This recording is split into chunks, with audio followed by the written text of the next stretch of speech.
Praise the Lord. Praise the Lord అందరికీ. ఈరోజు ఉదయకాలం నేను దేవునితో సమయాన్ని గడపడానికి ఇష్టపడ్డాను.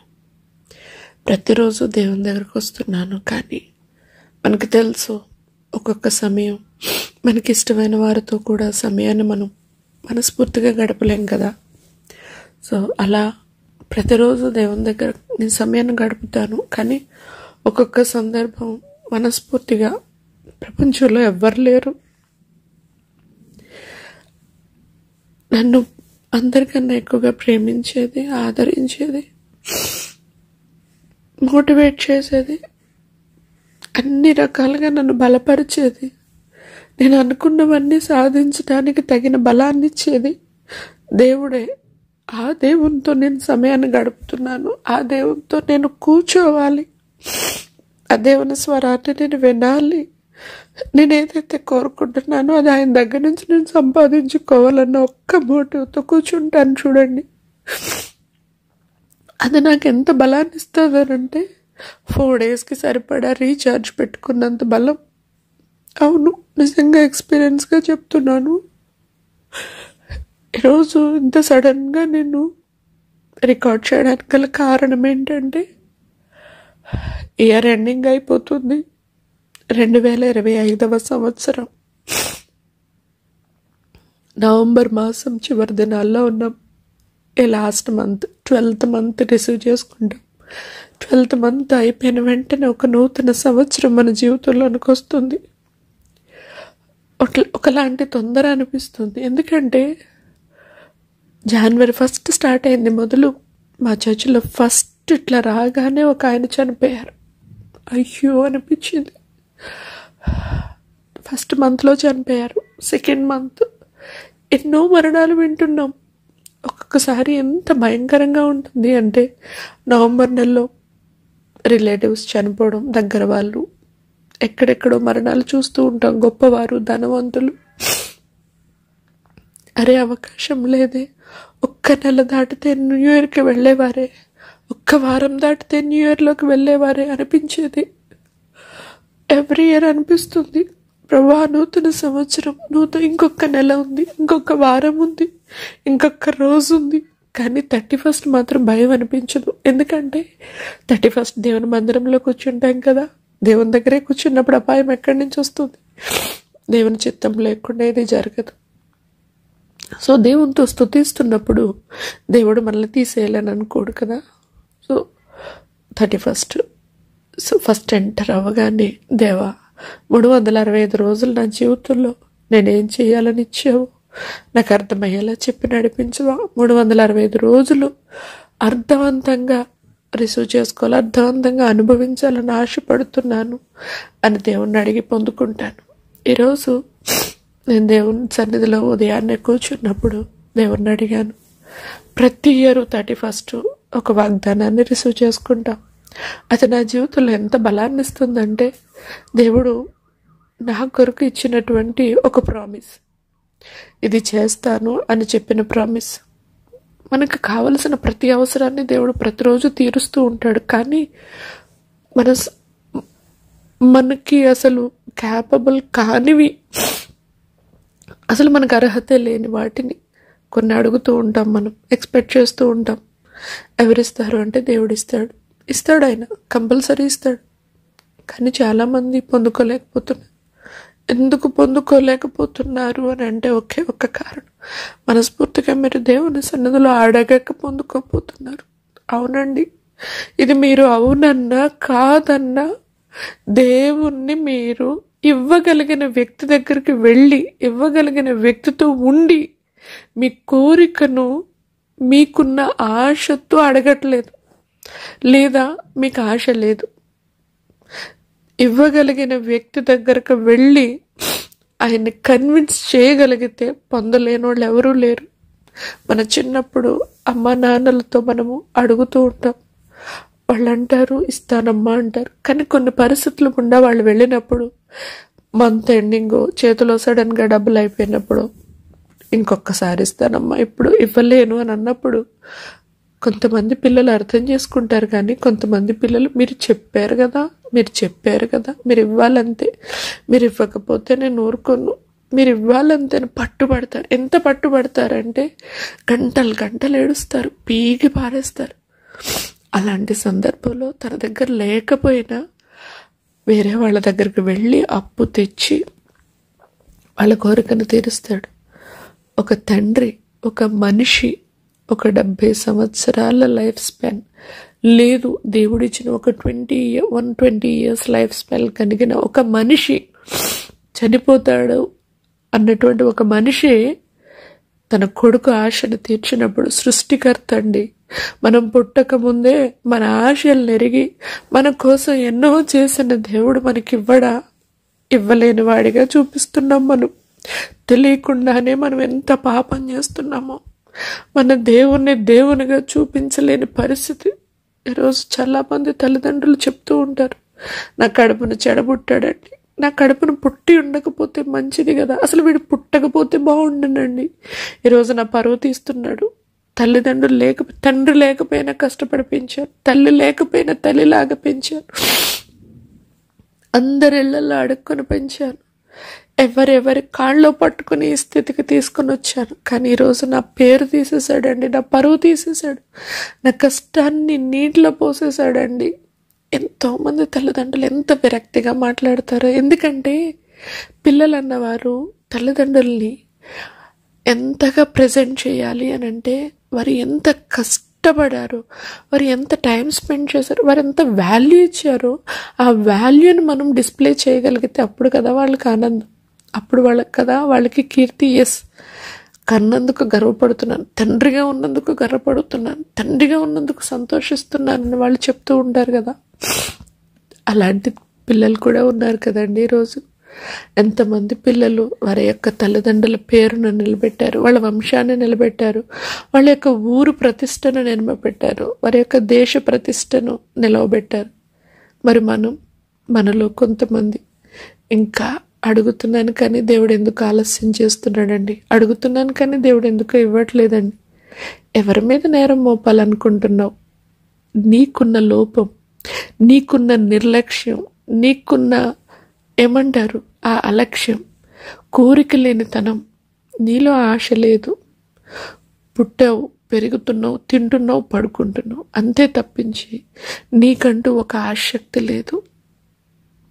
ఒక మొక్కండి, ప్రతిరోజు మనం చక్కగా నీళ్లు పోస్తే సూర్యరశ్మిని తీసుకుని ప్రతిరోజు ఒక ఆకును చిగురిస్తుంది.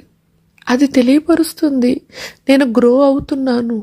మనం వేసే నీళ్లు, తీసుకునేటటువంటి ఎండ ప్రయోజనకరంగా, ఉపయోగకరంగా మారుతుందని మాకు అర్థమవుతుంది. మరి మన ఎదుగుదల ఎలా తెలియపరచాలి? మనం చేయాల్సిన పనులు, మన బాధ్యతలు సక్రమంగా నిర్వర్తించినప్పుడు, మనం సక్సెస్ని చూపించినప్పుడే కదా మనం ఎదుగుతున్నాం, వర్ధిల్లుతున్నాం అని చెప్పగలం. దేవుడు మనల్ని చేసినందుకు సంతోషిస్తాడు. ఇదంతా ఎందుకు చెప్తున్నానంటే ప్రతి ఇయర్ ఒక వాగ్దానాన్ని తీసుకుంటాను. చిన్నప్పటి నుంచి అలవాటు అది చర్చిలో. అయితే 2020వ సంవత్సరం అది చాలా టర్నింగ్ పాయింట్ అని చంద్రబాబు గారు ఎప్పుడు చెప్తూ ఉండేవారు. 2000 సంవత్సరమే చాలా టర్నింగ్ పాయింట్ అనేవారు ఆయన. 2020 సంవత్సరం సో అప్పుడు ఏదో అవుతుంది అనుకునేవాళ్ళం. సో అప్పుడు కరోనా వచ్చింది, ప్రపంచమంతా మిగిసిపోయింది అనుకున్నారు. కానీ దేవుడు కనికరించి మరలా నార్మల్ చేశాడు. సృష్టి మరలా కొనసాగుతూ ఉంది. కానీ 2020వ సంవత్సరం నుంచి దేవుడు నాకు 2 కుమారులను ఇచ్చారు. ఆ 2 కుమారులతో నేను చెప్పాను, సంవత్సరంలో మనం బైబిల్ కంప్లీట్ చేయాలి, అర్థవంతంగా చదవాలి. మీతో పాటు నేను చదువుతాను. ఎవరు ఫస్ట్ కంప్లీట్ చేస్తారు అర్థం చేసుకుంటూ చదవండి. ఎందుకంటే ప్రతి ఒక్కళ్ళు చనిపోతారు. దేవుని దగ్గరికి వెళ్ళినప్పుడు దేవుడు ఎవరో తెలుసుకోకుండా దేవుని దగ్గరికి వెళ్తే మనం దేవుని దగ్గరికి వెళ్ళామన్న సెన్స్ కూడా మనకు అవ్వదు. సో బైబిల్ అనేది దేవుణ్ణి చూపిస్తుంది కాబట్టి దేవుడు అర్థమవుతాడు. దేవుని శక్తి ఏంటి, అసలు దేవుడు ఎంత ఉన్నతుడు అన్నది బైబిల్ చదివితేనే అర్థమవుతుంది. ఒకరి గురించి ఒక బుక్ చదివినప్పుడు వారి యొక్క వ్యక్తిత్వం అర్థమవుతుంది, వారి యొక్క ఇంటెన్షన్ అర్థమవుతుంది, వారు చేసిన పనులు తెలుస్తాయి మనకి. సో బైబిల్ చదివినప్పుడు దేవుని యొక్క ఇంటెన్షన్ ఏంటి, అసలు దేవుడు ఎవరు, దేవుడు ఎందుకు అయ్యాడు, దేవుడు మన జీవితాల్లో ఏమై ఉన్నాడు, ఏం చేయాలని మనల్ని చేశాడు, ప్రతిదీ మనకు అర్థమవుతుంది. నా బిడ్డలతో అలా చెప్పినప్పుడు మేము పోటీగా చదువుతూ ఉంటాం. ఒక దైవజనుడు చెప్పారు, మీరు కొత్త బట్టలు కొనే ముందు కొత్త బైబిల్ కొనుక్కోండి. ప్రతి సంవత్సరం కొత్త బట్టలు కొనుక్కుంటారు కదా, ఎంతెంతో కాస్ట్ పెట్టి కొనుక్కుంటారు కదా. బైబిల్ కాస్ట్ ఎంతో కాదు, కొత్త బైబిల్ని కొనుక్కోండి. కొత్త బైబిల్ ఊరికే కొనుక్కోవద్దు, ఆ సంవత్సరం కంప్లీట్ చేసేసి చదువుతున్న ప్రతిసారి ఎక్కడ మీకు ఏం అర్థమైందో మీకు అర్థమైన రీతిలో అందులో మార్క్ చేసుకోండి. సో బైబిల్ అంతా కంప్లీట్ అయిపోయినప్పుడు దాని నిండా మార్క్స్ ఉంటాయి కాబట్టి మళ్ళా న్యూ ఇయర్ కొత్తగా చదివేటప్పుడు అంత ఫీల్ రాదు, కాబట్టి మళ్ళా కొత్త బైబిల్ కొనుక్కోండి. సో ఆ దైవజనుడు చెప్పిన మాటను నేను చాలా ఇంట్రెస్ట్గా తీసుకున్నాను, నాకు చాలా ఆసక్తిగా అనిపించింది. సో 2020 దగ్గర నుంచి ఎవ్రీ ఇయర్ నేను కొత్త బట్టలు కొనుక్కునే ముందు, ముఖ్యంగా నాకు ఒక మంచి చీరను తీసుకునే ముందు నేను బైబిల్ కొనుక్కుంటా, ఆసక్తితో కొనుక్కుంటా, సంతోషంగా కొనుక్కుంటాను. నేను బైబిల్ కంప్లీట్ చేస్తూ వస్తున్నాను. సో 2020 నుంచి కూడా దేవుడు ఏదైతే వాగ్దానం నాకు ఇస్తున్నాడో ఆ వాగ్దానాన్ని స్థిరపరుస్తూ వస్తున్నాడు. నేను చాలా ఎంకరేజింగ్గా ఉన్నాను. సో ఈ ఇయర్ 2025వ సంవత్సరం దేవుడు నాకు ఇచ్చిన వాగ్దానము యెషయా గ్రంథము 41వ అధ్యాయం 10వ వచనం ప్రతిరోజు చదువుతాను. నేను డైలీ పోర్షన్స్ చదివే ముందు నా వాగ్దానం చదివి తర్వాత నేను డైలీ పోర్షన్కి వెళ్తాను. ఈ వాగ్దానం ఏంటి నాకు అర్థం అవ్వాలి, ఈ వాగ్దానం ఏంటి నాకు అర్థం అవ్వాలి. ఈరోజు వరకు స్టిల్ అందులో ఏమనుందంటే, నేను నీతో చెప్పి ఉన్నాను, నీకు తోడై ఉన్నాను, భయపడకము, నేను నీ దేవుడనై ఉన్నాను, దిగులు పడకము, నేను నిన్ను బలపరుతును, నీకు సహాయము చేయవాడును నేనే, నీతి అను నా దక్షిణ హస్తముతో నిన్ను ఆదుకొందు. ఈ 4 లైన్సే ఉన్నాయి. సో ఈ రోజు వరకు నేను ప్రతిరోజు చదువుతూ కూడా నేను నీతో చెప్పి ఉన్నాను, నీకు తోడై ఉన్నాను, నేను నీతో చెప్పాను కదా నీకు తోడై ఉన్నానని, ఈ మాట అర్థమైంది. నెక్స్ట్, దిగులు పడకు, నేను నిన్ను బలపరుతాను, నీకు సహాయం చేయవాడని నేనే. ఈ 3 సెంటెన్సే నేను రిసీవ్ చేసుకుంటూ వచ్చాను. భయపడొద్దు, దిగులు పడొద్దు. చాలా సందర్భాలు మానసికంగా స్ట్రగుల్ అయిన సిచ్యువేషన్స్ రిసీవ్ చేసుకున్న ప్రతిసారి ఆ రోజు అనుకునేదాన్ని, దిగులు పడొద్దు అన్నాడు దేవుడు, నన్ను బలపరుస్తాను అన్నాడు, నాకు సహాయం చేస్తానన్నాడు కదా అనుకుంటూనే వచ్చాను. ఎందుకో తెలీదు ఈరోజు దేవా మనస్ఫూర్తిగా నీతో నేను సమయాన్ని గడపాలనుకుంటున్నాను అని ప్రార్థన చేసుకున్నాను. దేవ సంవత్సరాంతం వచ్చేస్తుంది, నాకు అవకాశం ఇవ్వు, నూతన సంవత్సరంలోనికి వెళ్ళే అవకాశం ఇవ్వు అని అడుగుతూ, నాకు కనబడవా అని అడుగుతున్నాను. ఎందుకంటే 2020వ సంవత్సరం నుంచి దేవుని నేను చూస్తున్నాను. ప్రతి సంవత్సరం దేవుడు నాకు కనబడుతూ ఉన్నప్పుడు ఒక తెలియని ఎనర్జీ, ఒక తెలియని స్వస్థత, ఒక తెలియని పవర్ నాలో నిండుతుంది. నా కెపాసిటీకి మించిన పనులు నేను చేయగలుగుతున్నాను. అది నేను మాత్రమే అర్థం చేసుకోగలిగాను. నాలా అర్థం చేసుకున్న కొంతమందికి నేను చెప్పాను, కానీ వాళ్ళు దాన్ని వేరేగా అర్థం చేసుకున్నారు. సో నాకు అర్థమైంది, దేవుడు నాకు చెప్పింది నా కొరకే, నేను ఎవరికి చెప్పకూడదు, చెప్పినా అది వాళ్ళు అర్థం చేసుకోలేరని. సో 4 years దేవుడు నాకు ప్రత్యక్షమవుతూ వచ్చాడు, నేను బలపడుతూ వచ్చాను.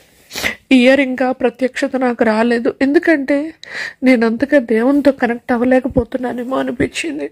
సో ఈరోజు కూర్చున్నాను, దేవా ఇంకెంతో టైం లేదు, సంవత్సరం పూర్తయ్యే లోపు నువ్వు నాకు కనబడాలి. నా ధ్యానం అయిపోయిన తర్వాత నేను ఈ ప్రామిస్ చదువుతున్నాను, దేవా నాతో మాట్లాడు, ఈ వాగ్దానం ఏంటో నాకు పూర్తిగా అర్థమయ్యేలా చెప్పు ప్రభువా అని నేను చదువుతూ ఉన్నప్పుడు నాకు కళ్ళు తెరవబడ్డాయండి. నిజమే, కొన్ని మన దగ్గరే ఉంటాయి కానీ కనబడవు. మనం కొన్ని వాటిని వెతుకుతూ ఉంటాం, మనం ఎదురుగా ఉంటాయి కానీ మాకు కనబడవు. కానీ ఒక్క నిమిషం ప్రార్థన చేసుకుని, దేవా అలసిపోయాను, ఎక్కడుందో చూపించు అన్నప్పుడు మన కళ్ళు ఎదురే ఉంటుంది. అయ్యో ఇక్కడ పెట్టుకుని వెతికానా అనిపిస్తుంది. చూడండి, సేమ్ ఫీలింగ్. ఈరోజు వాగ్దానం చదువుతున్నప్పుడు నేను నీతో చెప్పి ఉన్నాను, నీకు తోడై ఉన్నాను, భయపడకము, నేను నీ దేవుడనై ఉన్నాను. ఈ సెంటెన్స్ చదువుతూ ఉన్నప్పుడు నాకు దుఃఖం ఆగట్లేదు.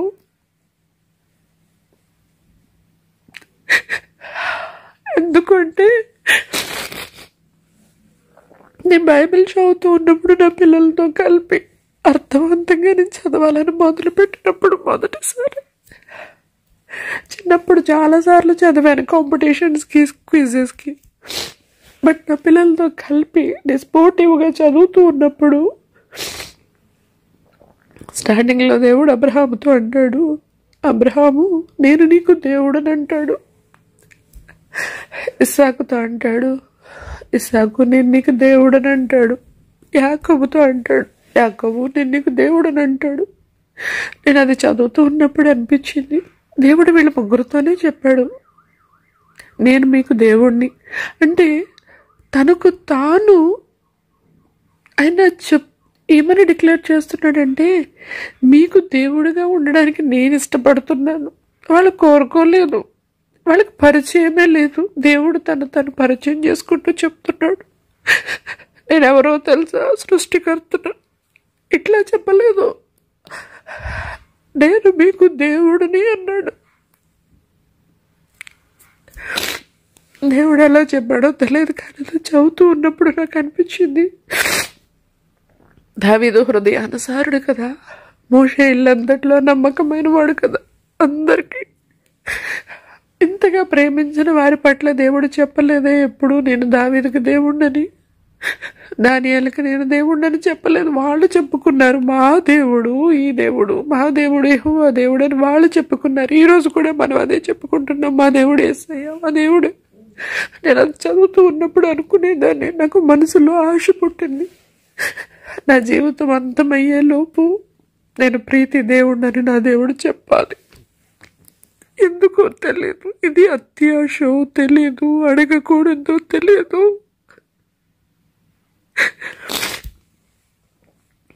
నాకు అనిపించింది, నేను 3rd క్లాస్లో ఉన్నప్పుడు మా అమ్మగారు మాకు సోషల్ టీచర్. మా అమ్మగారు ఎప్పుడు కూడా ఎంకరేజ్ చేస్తూ మాట్లాడేవారు. ఝాన్సీ లక్ష్మీబాయి గురించి చెప్తూ, ఆమె యొక్క వీరత్వాన్ని చెప్తూ మాట్లాడినప్పుడు, కిరణ్ బేడి గారి గురించి మాట్లాడినప్పుడు, ఇందిరాగాంధీ గారి గురించి లేడీస్ గురించి మాట్లాడుతూ, అసలు లేడీస్ సతీ సహగమనం ఇవన్నీ విషయాలు మాట్లాడుతూ చెప్పేవారు. లోకం మనల్ని బలహీనులుగా చూస్తుంది, కానీ లేడీస్లో ఉన్న పవర్ ఎంతో అని చెప్పినప్పుడు అప్పటి నుంచి నాకు ఒక పౌరుషం. ఎవరు నన్ను తక్కువగా మాట్లాడినా, ఎవరు నన్ను తక్కువగా చూడడానికి నేను ఇష్టపడను, నా మనసు అంగీకరించదు. నాలో ఏం తక్కువని కాదు, నేను తక్కువగా చూడబడకూడదనే ఒకలాంటి బలమైన కోరిక. నాకంటూ ఒక ఐడెంటిటీ కావాలి. సో ఎప్పుడైతే స్పిరిచువల్గా నేను గ్రోత్ అవ్వడానికి ఇష్టపడ్డానో అప్పటి నుంచి నా కోరిక ఏంటంటే, లోకల్లో చాలామంది పెద్ద పెద్ద టాపర్స్ ఉన్నారు, పెద్ద పెద్ద సాధించిన వాళ్ళు ఉన్నారు, బిజినెస్ మ్యాగ్నెట్స్ ఉన్నారు, ఎనీ ఫీల్డ్. బట్ అందులో చాలామంది హిందూస్ ఉన్నారు, దేవుని ఎరగని వారు ఉన్నారు. వారికే దేవుడు వాళ్ళని ఇంకా పొజిషన్లో మెయింటైన్ చేస్తే, దేవుని పిల్లలుగా మనల్ని ఉండాలని దేవుడు కోరుకుంటున్నాడు కదా. నా పిల్లలు అన్నింట్లో ప్రథములుగా ఉండాలని ఆయన కోరుకున్నాడు. దేవుని పిల్లగా నేను ఫస్ట్ స్థానంలో ఉండాలని నా కోరిక. చిన్న పని చేయి, పెద్ద పని చేయి, ఎక్సెల్ ఉండాలని నా కోరిక. సో అలాగే నేను బైబిల్ చదువుతున్నప్పుడు నేను ఆశపడ్డాను, నేను ప్రీతి దేవుడినని, నేను దేవుని ద్వారా సాక్ష్యం చెప్పించుకోవాలి.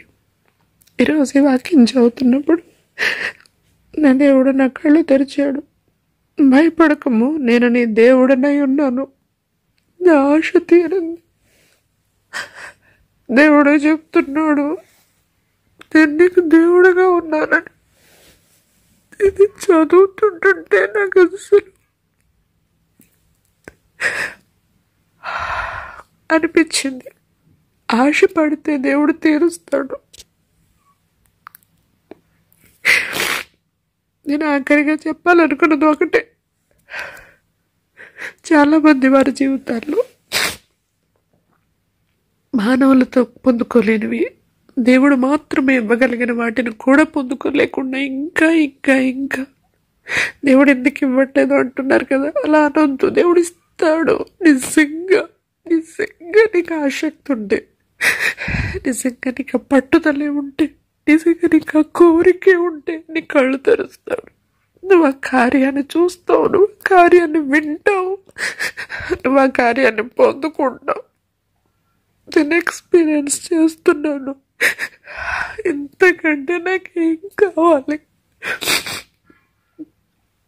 నేను ప్రీతి దేవుడిని ఆయన నాకు చెప్పుకోవడానికి ఇష్టపడిన దేవుడిగా ఉన్నాడు. నేను నమ్మిన దేవుడు. ఈరోజు నా వెనక్కి చూస్తే లోకంలో అన్ని దేవుడు నాకు పరిచయం చేశాడు, అన్నింటి ద్వారా సంతోషాన్ని ఇచ్చాడు. బట్ వన్స్ రియలైజ్ అయ్యాను, దేవునికి మించిన సంతోషం నాకు ఎక్కడా దొరకలేదు. దేవుని దగ్గర మించిన ఆశ్రయం నాకు ఎక్కడా దొరకలేదు. దేవుడిచ్చిన ఆదరణ, ముఖ్యంగా దేవుడిచ్చిన స్వస్థత, దేవుడు నన్ను బలపరచినట్టుగా ఎవరు నన్ను బలపరచలేదు. ఈ లోకంలో ప్రేమించిన భర్త కూడా అవసరానికి ఉపయోగపడితేనే ప్రేమిస్తాడు. ఎన్ని రిలేషన్ నువ్వు ఉపయోగపడితేనే నీకు గౌరవం, నువ్వు ఉపయోగపడితేనే నీకు ప్రేమ, నువ్వు ఉపయోగపడితేనే నీకు అక్కడ స్థానం. బట్ దేవుడు అలా కాదు.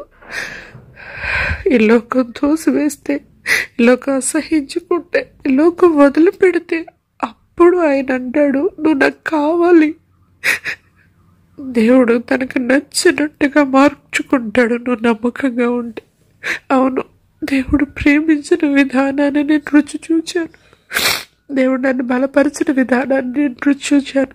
దేవుడు మాట్లాడుతూ అంటాడు, నేను పరిపూర్ణుని, మీరును పరిపూర్ణులై ఉండండి అన్నాడు. ఇదే నా లాస్ట్ కోరిక. పరిపూర్ణత, కంప్లీట్నెస్ అనేది నాకు కావాలి. నా దేవుడు మొత్తం పని ముగించి చెప్పాడు, నేను పని పూర్తి చేశాను, నన్ను నీ యొద్దకు తీసుకొని. నాది అదే ఆశ. దేవుడు నాకు ఇచ్చిన పని, నన్ను తయారు చేసినప్పుడు ఒక పని కొరకు నన్ను తయారు చేశాడు.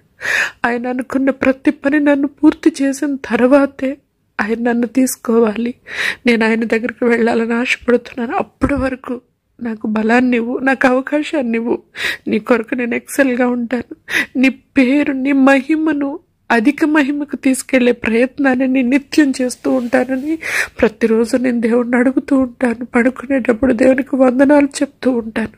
ఈరోజు వరకు దేవుడు నన్ను ఆరోగ్యం ఇచ్చి బలపరిచాడు. 2012వ సంవత్సరం నాకు హార్ట్లో వాల్వ్ ప్రాబ్లం ఉంది. ఎప్పుడు చనిపోతానో తెలియదని డాక్టర్స్ చెప్పారు. బట్ స్టిల్ ఈ రోజు వరకు without medicine I'm so happy, I'm so healthy, I'm so energetic. Yes, దేవుడు బలాన్ని ఇస్తే తీసేయగలిగింది ఏది లేదు మన దగ్గర. నేను పొందుకున్నాను, మీరు పొందుకుంటారు. దేవుడి మాటలు ఆశీర్వదించునుగాక. ఆమేన్.